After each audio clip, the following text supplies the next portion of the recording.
Also tonight, the Facebook founder and CEO Mark Zuckerberg declining an invitation to appear before an international grand committee of at least 5 governments investigating the social media company for disinformation and election meddling.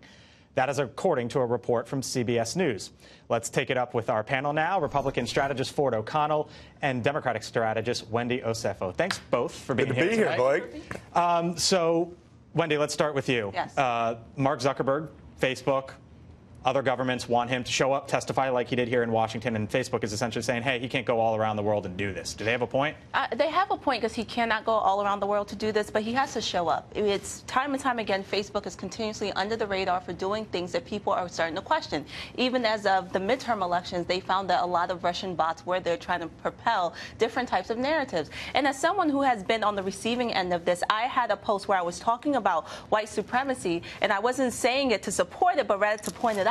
Facebook and Instagram took down the post. So they need to decide what is bad language or what is good language, and who are they targeting and who are they not targeting. Well, to your point, Zuckerberg has no interest in attending this 5-country confab on November 27th in London because he doesn't want to give them any more ammo for global regulators to come down on the tech giant. Look, earlier this year they passed a law over data breaches, which actually has Facebook on the hook for $1.63 billion potentially. And essentially the U.S. regulators, basically the FTC, the DOJ antitrust division, is looking at how the rest of the world is reacting to Facebook in terms of looking at data breaches, bias, misuse of information, disinformation, to figure out how they can tailor something more narrow. You talk about regulation. There's going to be a different makeup on Capitol Hill in a couple months.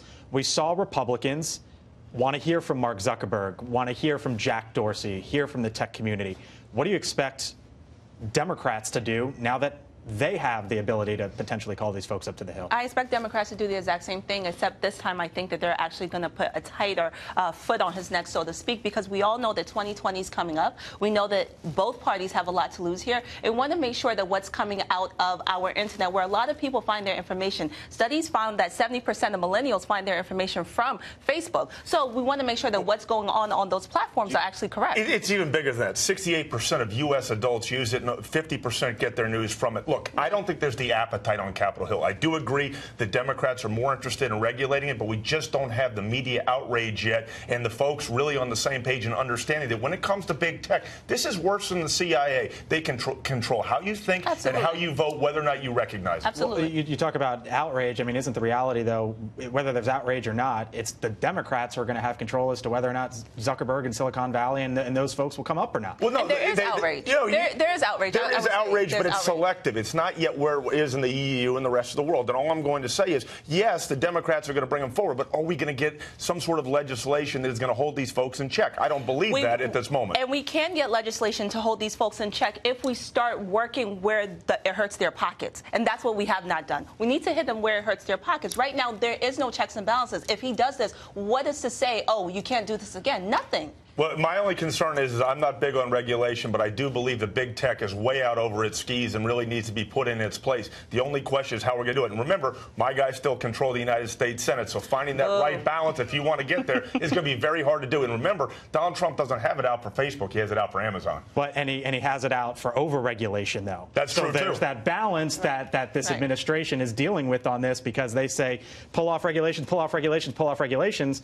But then many Republicans are saying, hey, we need to take a look at regulations in this industry.